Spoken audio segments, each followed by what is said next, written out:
Acai ठटे जे museum में लॻल library जो तरफ़ आया आहियूं हाणे साईं जिन लाइब्रेरी के संभालन था ही मोस्ट रीडर हिकिड़ो असां वटि स्टूडेंट आहे हिन लाइब्रेरी जो जेॾी महिल हू लथा हुआ पंहिंजी गाॾी मां त मूंखे ॿुधायूं त हीउ सभ खां घणो ईंदो आहे लाइब्रेरी में पढ़ण जे लाइ। सो मोस्ट रीडर आहे, हितों जो पॉपुलर तरीन माण्हू आहे जो हिन सभिनी मुलाज़िमनि अची हथु न सां मिलायो ऐं वाक़ई हिकिड़ो घर भाती थी थो वञे जॾहिं माण्हू लाइब्रेरियुनि में अचे थो पियो त लाइब्रेरियन जेके इंचार्ज आहिनि उन्हनि सभिनी ॼण घर भाती थी थो वञे, हू ॼण पंहिंजो फैमिली मेंबर था सम्झनि हुनखे। सो मूंखे ॾाढी ख़ुशी थी त असां वटि हिकिड़ा रीडर नौजवान आहिनि जेके सिंध जी तारीख़ अदब ऐं पंहिंजे कोर्स जी तयारियूं जेको आहे सो हिते वेही कनि था। इहा हिकिड़ी तमामु वॾी ॻाल्हि आहे। साईं तव्हां पोइ थोरो हल्को पंहिंजो तारुफ़ बि कराए छॾियो ॿीहर वरी। बिस्मिल्लाहिर्रहमानिर्रहीम। मुंहिंजो नालो अब्दुल मजीद आहे ऐं 2013 खां वठी 2022 ताईं लाइब्रेरी संभाले पियो अचां, बल्कि हिकिड़ो साल म्यूज़ियम बि संभालियो हो पर सुठी महिनत सां। ऐं बाक़ाइदे जीअं संभालियो अचां त मुंहिंजी हिकिड़े क़िस्म जी हिन किताबनि सां हिन लाइब्रेरी सां हिन स्टडी करण सां हिकिड़ी दोस्ती, जंहिं शइ पंहिंजे दोस्ती न रखी त उहो कामयाबु कॾहिं कोन्हे।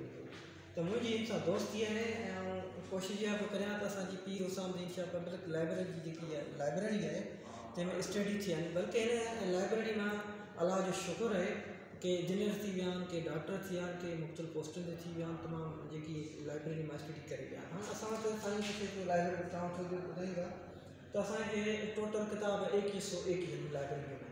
हाणे इंग्लिश जा जेके किताब आहिनि उहे असां जेके टेक्निकल कोर्स जा किताब आहिनि उहे असां हितां खां शुरूआति कई आहे।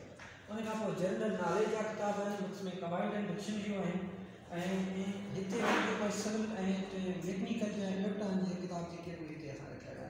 हितां खां जेके असां पहिरीं क़ुरान शरीफ़ खां शुरूआति कई, क़ुरान शरीफ़ खां पोइ हदीस खां पोइ जो शाह अब्दुल लतीफ़ भिटाई जो रिसालो आहे, शाह अब्दुल लतीफ़ भिटाई जे रिसाले खां पोइ शाइरी जा किताब आहिनि, शाइरी जी किताब खां पोइ असां जेको आहे जामे सिंधी बलाग रखी वई आहे, उन खां पोइ तारीख़ सिंध, तारीख़ पाकिस्तान, तारीख़ दुनिया, उन जा किताब असांजे हिते रखिया विया आहिनि। अहिड़े हिसाब सां हे जेके आहिनि नज़मनि शाइरनि उनजो किताब जेके आहिनि अलॻि अलॻि नज़मनि जो अलॻि, शाइरी जो अलॻि रखे, कहाणी जो अलॻि आहे, उहे असां अलॻि रखिया आहिनि। हिते वरी असां उर्दू सेक्शन में अचूं था त उते बि असां अरबीअ खां शुरूआति कई आहे, फारसी ऐं अरबीअ खां शुरूआति कई आहे। इहो साईं तव्हां ठटे जी अॼु लाइब्रेरी जो सैर कयो ऐं हीअ साम्हूं जेके फॉरेनर्स हुआ उन्हनि जे लाइ मां पहिरियां बि तव्हांखे ॿुधायुमि त हीअ अंडर डेवलपमेंट आहे, पर हीअ फॉरेनर्स जे लाइ हॉस्टल ठाराई पई वञे, पर जेका ख़बर न आहे छो जेको आहे बजट न हुजण जे करे या शायदि अदारनि जी कोताहियुनि जे करे इहा हिन महिल ताईं उहो पूरो कमु न कराए सघी आहे। जे फॉरेनर्स जी हीअ हॉस्टल तयारु थी वई त तव्हां ॾिसो त हज़ारनि लखनि जी तादाद में जेको आहे माण्हुनि जो रोज़गार बि खुली वेंदो। हिते नंढा नंढा सुठे तरीक़े सां होटल लॻी सघनि था, ॿियूं नंढियूं शयूं ठही सघनि थियूं, शहर में रौनक वधी सघे थी, माण्हुनि जी ख़रीदारी जो जेको आहे सो रुझान वधी सघे थो। शायदि कंहिं फॉरेनर्स ईंदा त पंहिंजूं ज़रूरतूं जी शयूं ज़रूरु ख़रीद कंदा ठटे जे शहर मां, त उन में सेल माण्हुनि जी थींदी ऐं उनजो परचेसिंग जेको आहे सो पावर ऐं सेलिंग पावर जेको आहे सो वधी सघे थो ऐं माण्हू तमामु घणा अमीर ऐं शाहूकार थी सघनि था ठटे जा माण्हू।